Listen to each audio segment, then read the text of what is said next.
आज याविषयी भारतीय बौद्ध महासभेचे राष्ट्रीय सल्लागार आणि वंचित बहुजन आघाडीचे अध्यक्ष ॲडव्होकेट बाळासाहेब आंबेडकर यांची आपण या संदर्भात मुलाखत घेणार आहोत। बाळासाहेब, तुमचं स्वागत प्रबुद्ध भारतमध्ये। स्वागत। सर, देशभरामध्ये शेतकरी आंदोलनाने मोदी विरोधातला किंवा आरएसएस विरोधात एक मोठा वर्ग उभा राहिला होता शेतकरी आंदोलनाच्या निमित्तानं, आणि आता सरकारला वॉकआउट करायला लागलंय त्या निर्णयाच्या संदर्भात। त्याचबरोबर एनपीआर असेल, सीए असेल, याविषयी पण एक मोठा विरोध निर्माण होताना दिसतोय। तर याविषयी आपल्याला काय वाटतं? शेतकरी आंदोलनामध्ये पहिल्यांदा वंचित बहुजन आघाडीने भूमिका घेतली होती की ज्याच्यामध्ये सुप्रीम कोर्टाने कच खाल्ली असं मी त्या ठिकाणी म्हणणार। सुप्रीम कोर्टाने जे आम्ही विचारत होतो की शेती हा केंद्राचा विषय आहे की राज्याचा विषय आहे, तो राज्याचा विषय आहे तर मग केंद्राला अधिकार येत नाही। कायमस्वरूपी अधिकार नाही असं नाही, तर कमीत कमी 3 राज्य यांच्या विधानसभेने ठराव केला पाहिजे की याच्यावरती केंद्राने राज्य कायदा करावा, मगच त्यांना असताना अधिकार येतो। सुप्रीम कोर्टाने त्याचा जर निकाल दिला असता तर कदाचित एवढे दिवस हे आंदोलन चाललं नसतं। माझ्या अल्पशा बुद्धीप्रमाणे किंवा घटनेची जी काही अल्पशी मला माहिती आहे त्याप्रमाणे कृषी हा राज्याचा विषय आहे। ही जर वस्तुस्थिती आहे तर मग सुप्रीम कोर्टाने निर्णय का दिला नाही हा कुतूहलाचा प्रश्न आहे असं माझं स्वतःच म्हणणं आहे। भाजपला याचा सेटबॅक बसला असता आगामी निवडणुकीत, म्हणून त्यांनी हा विषय उत्तर प्रदेशच्या ह्याच्यामध्ये त्यांना पश्चिम युपीमध्ये, वेस्टर्न युपीमध्ये त्यांना निश्चितपणे परिणाम झाला असता आणि इतर राज्यांमध्ये त्याचा परिणाम दिसला असता अशी परिस्थिती आहे। सर, याला जोडूनच उपप्रश्न आहे, या सगळा विरोध असताना काँग्रेस पक्ष म्हणून कुठेच नव्हता या सगळ्या शेतकरी आंदोलनाच्या संदर्भात। राज्यात वंचितने राज्यभर आंदोलन घेतलं, तो प्रश्न सुरुवातीला लावून धरला। तुम्ही मध्यंतरी एक स्टेटमेंट केलं होतं की काँग्रेस आणि भाजपचं साटोलोट आहे काही निवडणुकीच्या संदर्भातलं, त्या बाबतीत इथेही काँग्रेसने कच खाल्ली। याकडे तुम्ही कसं बघतात आगामी इलेक्शनच्या दृष्टीने?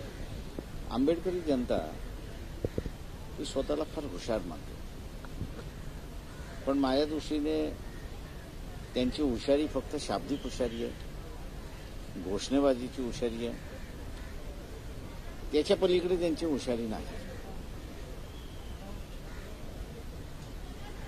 ते जर खरे राजकारणी असतील तर मागच्या लोकसभेच्या इलेक्शनमध्ये आम्ही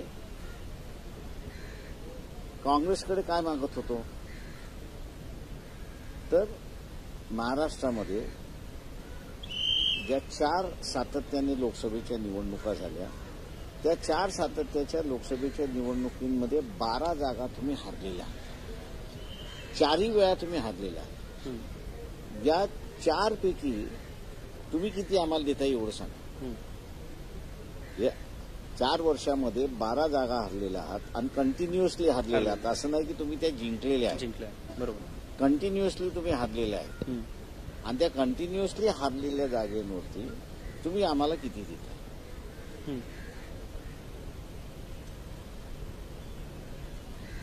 कदाचित आंबेडकरी जनता ही जर राजकारणी असती, बुद्धिमान असती, राजकारण जर समजलं असतं तर त्यांना गोम कळली असती। समझोता ज्यावेळेस होतो त्यावेळेस इलेक्शन जिंकण्यासाठी समझोता होतो, जे आमच्या या 2 जागा आहेत त्या 2 जागा तुम्ही आम्हाला सोडा। उलट आम्ही त्यांना असं म्हणत होतो की तुम्ही ज्या 4 कंटिन्युअस लोकसभेमध्ये 12 जागा हारलेल्या त्याच्यामधल्या तुम्ही द्या, सलग 20 वर्ष, संलग्न 20 वर्ष तुम्ही त्या जागा हारलेल्या त्याच्यापैकी द्या। आता हे जर न समजणारा आंबेडकरी जनता असेल तर माझं म्हणणं चळवळीचे सगळ्यात मोठं दुर्दैव असं मी त्या ठिकाणी की आम्ही काँग्रेसला टेस्टिंग करत होतो हं. की तुम्ही याच्यापैकी आम्हाला जागा द्या. हां. आणि हरलेल्या जागा सुद्धा काँग्रेसवाले शेअर करायला तयार नव्हते. यातून मानसिकता लक्षात येते हं. की त्यांना वाढलेली वंचितची ताकद हं. ही वाढवायची नव्हती. त्यांना वंचितला स्पेस द्यायचा नव्हता. एक निवडणुकीपुरती यांची असणारी उभारी आहे. हं. या इलेक्शनमधली उभारी आपण मोडली तर ती मोडून जातं हं. आणि ते दिसतं. काँग्रेसवाले हं. वंचितवाल्यांना गुलाम करण्यामध्ये यशस्वी झाले. आणि त्याचं कारण एकच आहे की मी नेहमी म्हणत असतो की मी बीसी कांबळेच्या याच्यापासून बघतोय, आर.डी. भंडारेंपासून बघतोय, हे कोणीही राजकारणाचा अभ्यास केलेला नाही. हं. 52 मध्ये बाबासाहेब मुंबईतून लढले, 54 मध्ये भंडाऱ्यातून लढले. या ठिकाणी जो शेड्यूल कास्ट मतदार होता त्याला 2 मतं होती. हो. एक जनरलमध्ये मतदान देण्याचा आणि एक राखीव मतदारसंघामध्ये. जर आर.डी. भंडारे म्हणा, बीसी कांबळे म्हणा, त्यावेळेस दादासाहेब गायकवाड असतील किंवा इतर सगळे जे असतील, ही तर चाणक्य असते, राजकारणाचे अभ्यासक असते. किंवा कोणाला जरी विचारलं असतं त्यांनी हं. तर त्यांनी हाच प्रचार केला असता की दोन्ही मतं बाबासाहेबांकडे. हं. बाबासाहेबांना मुंबईमध्ये 140 मतं पडली, 1,40,000 मतं पडली. हं. दोन्ही मतं दिली असती तर काय झालं असतं? डबल झालं. तर बाबासाहेबांना 2,80,000 मतं पडले. कितीने बाबासाहेब? 40,000 पडले. हं. 1,40,000 बाबासाहेब त्यावेळेस जिंकले असते. आता हे आमचं चुकलं हे सुद्धा मान्य करायला हाच वर्ग तयार आहे. हं. तीच परिस्थिती भंडाऱ्यामध्ये. म्हणजे आम्हाला राजकारण कळत नाही किंवा राजकारण कशा पद्धतीने खेळलं जातं याची आम्हाला कल्पना नाही, हेही तिथल्या असताना मान्य करायला तयार आहे. हं. हं. हा वर्ग एवढा स्वार्थी आहे, म्हणजे हळूहळू तर होत चाललेला आहे की इंदिरा आठवले या प्राध्यापिका आहेत नाशिकच्या. हो. हे रिझर्वेशन इन प्रमोशनच्या मॅटरमधलं जे आहे ते एक पिटिशनर आहे हं. Supreme court. Supreme court. Prateek Bombarde हे त्यांचे असणारे वकील आम्ही त्या ठिकाणी दिले. प्रतीकला जे आहे हं.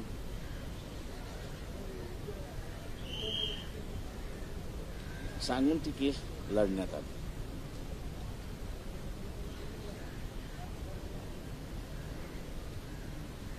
याच इंदिरा आठवलेंनी अनेक जणांना फोन करून तर मला तो खर्च झेपणार नाही, हं. तुम्ही सगळ्यांनी त्याच्यामध्ये असणार हे करा. हं. परंतु जो आपला स्वार्थीपणा जो अडकलेला आहे, हं. एकानेही कॉन्ट्रीब्यूट केली. केलं. पण आम्हाला रिझर्वेशन इन प्रमोशनमध्ये जागा पाहिजेत, अधिकार पाहिजेत, सगळं पाहिजेत, लढायला तयार नाही हो. आणि खर्च करायला आम्ही तयार. राज्य सरकारकडे मागणी करत आणि होते. आणि तिथेही माझ्याकडे काही जण आले, हं. ते म्हटले असं करा की त्या प्रतीक बोंबार्डेंची जी फीज आहे ती महाराष्ट्र शासनाला द्यायला सांगा. हं.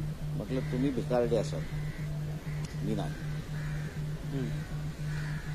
म्हटलं आणि तो प्रतीक आहे,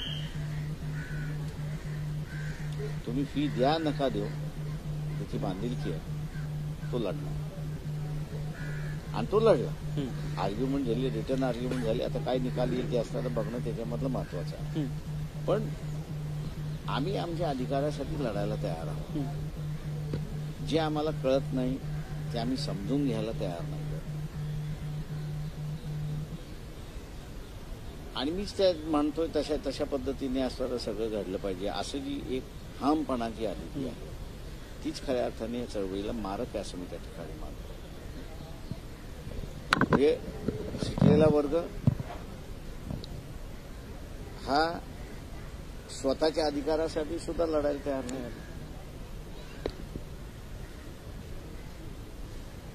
जो नॉन शिकलेला वर्ग आहे, 80 सालापासून जे स्लोगन आलं होतं, जय भीम बोलो और कहीं भी चलो, तीच वृत्तीने आता चाललेला आहे. आणि त्याच्याबरोबर सांगतात की नाही आम्हाला सत्ताधारी व्हायचं, संविधानावरती गणनांतर आले म्हणून सांगतात. अरे पण आम्ही असं विचारतो की तुमचा पक्ष कुठला, राजकीय भूमिका तुमची राजकीय भूमिका काय, बरोबर. तुम्ही एका कोणाबरोबर केली ना. इथला 3.5% ब्राह्मण समाज पूर्णपणे जनसंघाबरोबर राहिला, नंतर भारतीय जनता बरोबर राहिला, आज तो सत्तेवरती असतो.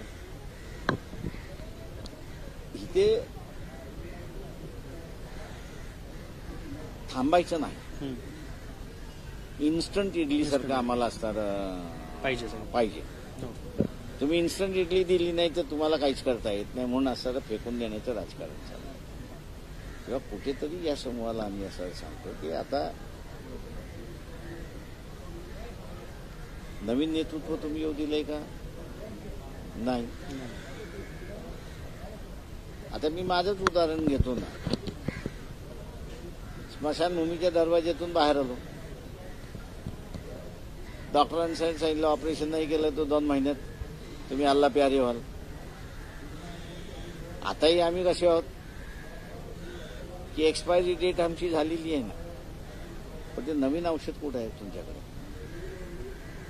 नवीन औषध किंवा नवीन लिडरशिप येऊच दिली नाही अशी परिस्थिती आहे. आणि नवीन लिडरशिप जर येऊ द्यायची असेल तर पक्ष हा निवडावा लागतो.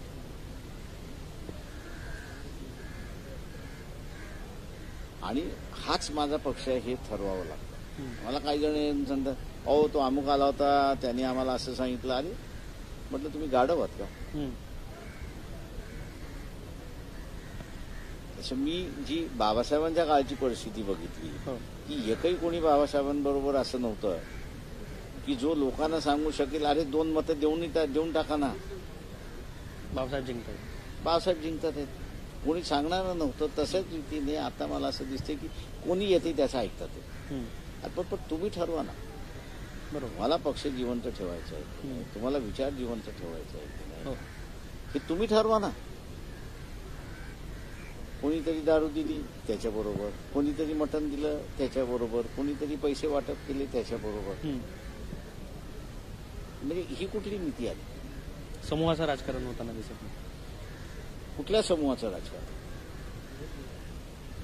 अत्याचार झालं की समूहाचं राजकारण नाही झालं तर मग आपलं असताना जय भीम बोलो और किधर भी चलो. त्याच्यामुळे यातून काही साध्य होणार नाही. उलट यातून हे संविधान जाणार हीच माझी खात्री होत चालली. सर तुम्ही याचा संदर्भ घेऊन बोलतो. तुम्ही युपीमध्ये संविधान दिनानिमित्त बोलत असताना तुम्ही अटल बिहारी वाजपेयी पंतप्रधान असतानाचा एक संदर्भ दिला होता की त्यांचं तयार आहे. अटल बिहारी वाजपेयी असताना त्यांची एक कॉपी तुमच्याकडे होती आणि तुम्ही ते नंतर प्रश्नही केला होता राज्यसभेमध्ये त्याविषयीचा.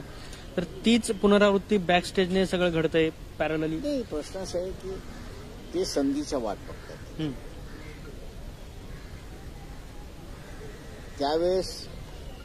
त्यावेळेस जे आहे ते त्यांच्याकडे मेजॉरिटी नव्हती.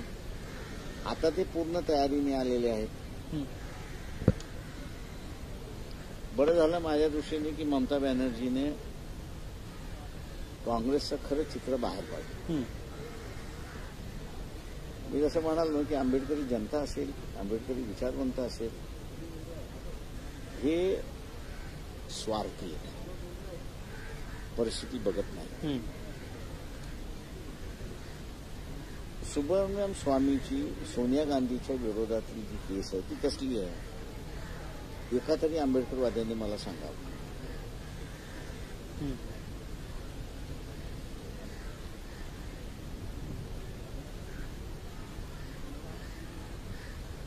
जो कोणी सांगेल त्याला असणारा आम्ही पक्षाचा अध्यक्ष करतो तर राजकीय ज्ञान आहे असं मी म्हणतो. काँग्रेस पक्ष हा एवढ्या इन्क्वायरीमध्ये अडकलेला की बाहेर येऊ शकत नाही. आणि दुसरं, काँग्रेस आणि आरएसएस, बीजेपी यांची आयडिओलॉजी, हे म्हणतात आम्ही आंबेडकरवादी आहोत. हो. माझं म्हणणं आहे त्यांनी thoughts and Bunch of thoughts. Congress नाही, त्यांनी असं तर काँग्रेस अँड बोट गांधी योगदान टू दी अनटचेबल हे वाचलेलं आहे का? त्याच्यामध्ये काँग्रेसची पूर्णपणे हिंदुत्वाची आयडिओलॉजी बाबासाहेबांनी मांडली. ती आयडिओलॉजी आणि आरएसएसची आयडिओलॉजीमध्ये अंतर काही आहे. म्हणून राजकारण कशाची खातात हे आंबेडकरवाद्यांना कळतच नाही. पुन्हा पुन्हा म्हणतो, हो. आयडिओलॉजीचं राजकारण असेल तर काँग्रेस असं सरळ म्हणते ना, कुंटी वाचून खोका झाला असेल तर बरं आहे ना, मला जी व्यवस्था पाहिजे ती मला आणता आली नाही. आरएसएस आणते तर आणू द्या ना. आणि आम्ही असं तर काँग्रेसवाल्यांकडे डोळे लावून बसलेलो आहोत की ते संविधान वाचवतील, अमुक वाचवतील, हे वाचवतील. एक तरी सोनिया गांधीचं स्टेटमेंट की आम्ही संविधान ही काँग्रेसचाच विराजदार आहे आणि काँग्रेसच्याच रेजिमेंटमध्ये झाली असं म्हटलेलं आहे का? नाही म्हटलेलं आहे. त्याच्यामुळे आंबेडकरवाद्यांनी पहिल्यांदा लक्षात घ्यावं की जे कळत नाही त्याच्यावरती बोलू नये, जे समजत नाही त्याच्यावरती भाष्य करायला जाऊ नये. तिथे पक्ष जे ठरवेल त्याचबरोबर जाणं हे महत्वाचं आहे. आणि म्हणून पक्ष याला मी ठरवणं हा महत्वाचा आहे. आणि मग एकदा पक्ष ठरवला की मग तो दगड का देऊ नये, धोंडा का देऊ नये, मी त्यालाच मतदान करणार ही भूमिका असली पाहिजे. तो गाढव आहे, तो घोडा आहे, तो लंगडा आहे, तो लुळा आहे, काही आहे, हे कशासाठी? पक्ष उमेदवार हे ठरलं पाहिजे काय का ती आयडिओलॉजी करतो. आता बघू, नगरपंचायतच्या निवडणुका आहेत, जिल्हा परिषदेच्या, महानगरपालिकेच्या निवडणुका आहेत. सर, तुम्ही तुमच्या बोलण्यात वारंवार एक गोष्टी नेहमी येते की बौद्धांना हे जे काही पॉलिटिकल राजकारण आहे, अंडरस्टँडिंग, ही कमतरता आहे आणि ते व्यक्तिकेंद्रित, जात केंद्रित होत चालले. म्हणजे समजा काँग्रेस राष्ट्रवादीने जर त्यांना काही आमिष दिली तर ते त्यांच्या गळ्याला इझिली लागतात आणि मग आपण जिंकू शकत नाही, ही पराभवाची जी मानसिकता त्यांच्यात. प्रश्न असा आला की तुम्ही जे पेरलं ते उगवतं, त्याला आम्ही दुरुस्त करण्याचा प्रयत्न केला पण झालं नाही.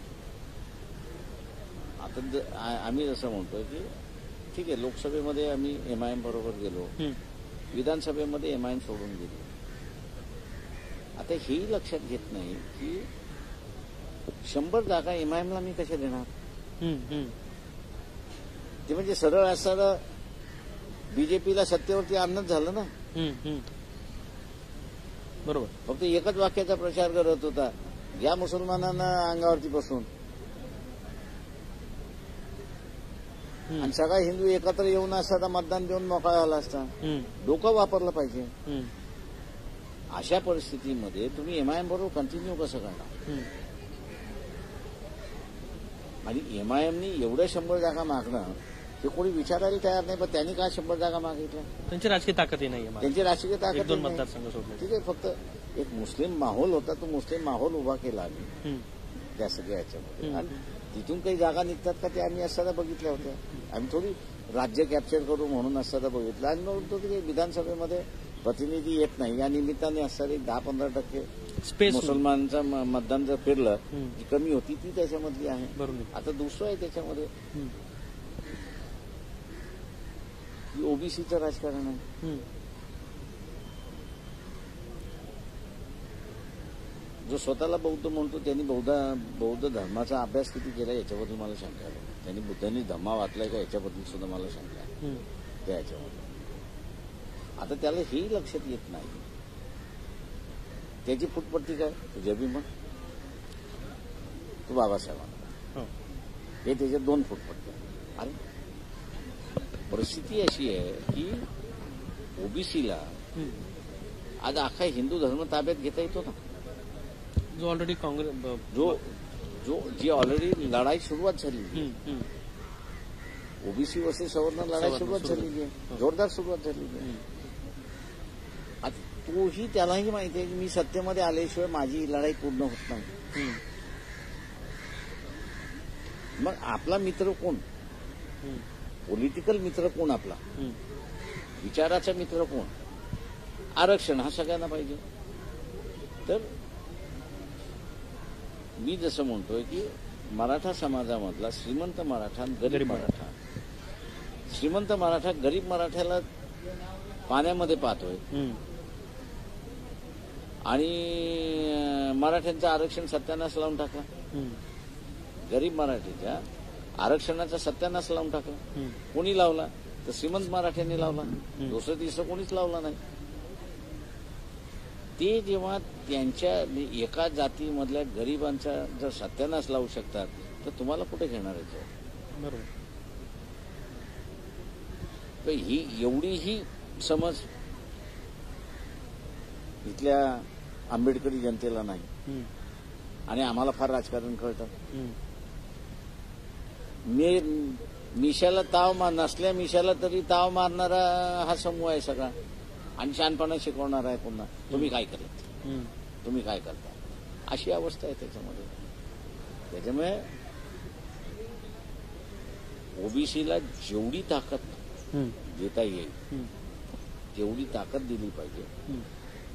आता कोणाला विचारलं हे जैवी मालक कुठून, तेच सांगा. एका गाडवाला माहिती नाही. बाबा त्या काळी जुन्या ह्याच्यामध्ये जवाहर मायबाप हे म्हटलं जायचं. हो. जवाहराला रिप्लेसमेंट काय? तर बाबासाहेबांच्या नावाने असणारं जयभीम हे असणारं पॉईंट आहे. ही जाणी तुम्हाला ही बेसिक माहिती नाही. त्याचा अभ्यास करायचा नाही, त्याची माहिती करून घ्यायची नाही. पण तलवार घेऊन आम्ही असणारं उभे आहोत. शब्दाची तलवार, ऍक्च्युअल तलवार काढली की गांडीला पाय लावायचं आणि पळायचं. सर, थोडंसं मी पुढे आता जातो. सध्या बाबासाहेबांचं अप्रकाशित साहित्यावरनं बरेच वाद, चर्चा सगळ्या सुरू आहेत. एक अपप्रचार असाही केला जातो की बाबासाहेबांचं एकूण 44-45 खंडात मावेल इतकं सगळं साहित्य आणि त्यातले 22 खंड आतापर्यंत प्रकाशित झालेत. राहिलेले खंड जे आहेत, जे अप्रकाशित आहेत, ते आंबेडकर कुटुंबियांनी होऊ देत नाही असा एक अपप्रचार सुरू आहे. तर याबद्दलची नेमकी काय आहे, म्हणजे ते जनतेलाही त्या सगळ्या गोष्टी क्लिअर? ही सगळी जी प्रचार करणारी मंडळी जी आहे ही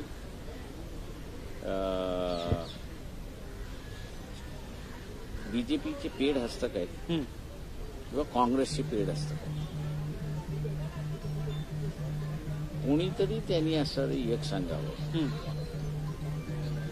की बाबासाहेबांचं साहित्य कोणाकडे होतं याची माहिती त्यांनी सांगावी. मी यांना गाढव म्हणत असतो. या गाढवांना गाढवच म्हणावं लागतं. याचं कारण असं आहे की त्यांना हे साहित्य कोणाकडे होतं हेच माहिती नाही. मूल नावाच्या ग्रस्ताने हे साहित्य कोणाकडून उचललं हेही त्याची असताना त्यांना माहिती नाही. महाराष्ट्र शासनाकडे साहित्य गेलं कसं याचंही त्यांना असताना माहिती नाही. पण आम्ही विद्वान आहोत आणि म्हणून आम्हाला तोंडाला जी येईल ते आम्ही प्रचार करतो. बाबासाहेबांचं सगळं साहित्य बाबासाहेब गेल्यानंतर मुंबई हायकोर्टामध्ये ताब्यामध्ये घेतलं. ऍडमिनिस्ट्रेटर जनरल एक संस्था आहे महाराष्ट्र शासनाची, ती सगळी महाराष्ट्र जनरलच्या ताब्यात होते. पाटील नावाचे असणारे फार चांगले ग्रस्त होते. त्यांनी दर महिन्याला ते तपासायचे, बघायचे, फ्युमिंग करायचे, टिकेल असं बघितलं. हम्म. आणि 78 मध्ये 78 मध्ये ज्यावेळेस प्रकाशित व्हायचं ठरलं हम्म. त्यावेळेस ऍडमिनिस्ट्रेटर जनरलनीच ही सगळी कागदपत्र हम्म. यादी करून महाराष्ट्र गव्हर्नमेंटला सादर केली. त्याच्यामुळे ज्या गाढवांना माहिती नाही त्या गाढवांच्या माहितीसाठी मी सांगतो. आता याच्यावरून पण बीजेपीने पॉलिटिकल बेनिफिट घेण्याचा प्रयत्न केला. फडणवीसांनी पत्र लिहून सांगितलं की आमच्या काळात आम्ही 22,000 खंड प्रकाशित केले सगळे वगैरे. आणि जे अप्रकाशित साहित्य मंत्रालयात अजूनही आहे, जे प्रकाशित व्हायला पाहिजे असं अनेक त्या समितीमध्ये लोकांचं म्हणणं होतं. असं आहे त्याच्यामध्ये हां. एक असं आहे की काही साहित्य आंबेडकरी साहित्य हम्म. मी ज्या समितीमध्ये असताना माझी एक भूमिका मी मांडली होती की हा जातीचा साहित्यिक आहे म्हणून मला हा नको आहे. हम्म. तो त्या विषयाचा तज्ज्ञ असलं. तज्ज्ञ असेल तर मला मान्य आहे. त्या ह्याच्यामध्ये बरेच जे आहे ते सॉर्ट आऊट करण्याची गरज आहे त्या सगळ्याच्या. आणि ते टाइमपास करणारं काम नाहीये. किंवा हे बरेच जण जे आहेत ते टाइमपास करणारे जे आहेत त्याचे असणारे अभ्यासक नाही, ते अभ्यासक होऊ इच्छित नाही. आणि त्या सगळ्या ह्याच्यामध्ये ते सॉर्टिंग आउट कोणी करायचं याच्या वादामध्ये महाराष्ट्र सरकारच्या लेवलवरतीच पडले आहे. आणि आता या नव्या कमिटीने त्या प्रकाशित कमिटीमधनं मलाच काढून टाकले. ही फार महत्वाची गोष्ट आहे सर. आणि हा खुलासा करणं जनतेला होणं फार महत्वाचं आहे. तर आपण कार्यक्रमाच्या शेवटाकडे येतोय. सध्या सोयाबीन शेतकऱ्यांची सध्या दुरावस्था झालेली आहे. म्हणजे गरज नसताना सुद्धा केंद्र सरकारने सोयाबीन आयात करण्याचं ते धोरण लाभलं. आणि त्याच्यामुळे सोयाबीनला जो भाव मिळत होता 7,000, 8,000 तो पुढे 10,000 पर्यंत जाईल असं चालू होतं. तो सडनली 4,000 वर येऊन पडला. तर या मागचं जे केंद्र सरकारचं धोरण आहे ते पोल्ट्री धार्जिने शेतकऱ्यांचं जे शेतकऱ्यांना नडवण्याचं धोरण काँग्रेस पक्षाचं जे होतं तेच धोरण आता असताना बीजेपीने पुढे चालवलं. शेतकरी जोपर्यंत जातीविरहित राहून मतदान करत नाही, का 72% शेतकरी हा मराठा समाजाचा आहे. गरीब मराठा, तो गरीब श्रीमंत दोन्ही म्हणा, आणि त्याच्यात नाही म्हणत आहे. 72% महाराष्ट्रातली जमीन ही मराठ्यांच्या ताब्यामध्ये आहे. आणि हा जोपर्यंत शेतकरी म्हणून मतदान करत नाही तोपर्यंत याच्या प्रश्नाचे तोडगा नाही. तो जोपर्यंत जात म्हणून आपल्याच जातीच्या माणसाला मतदान करत राहील तोपर्यंत त्याची ही सत्यानाशी होतच आहे. धन्यवाद.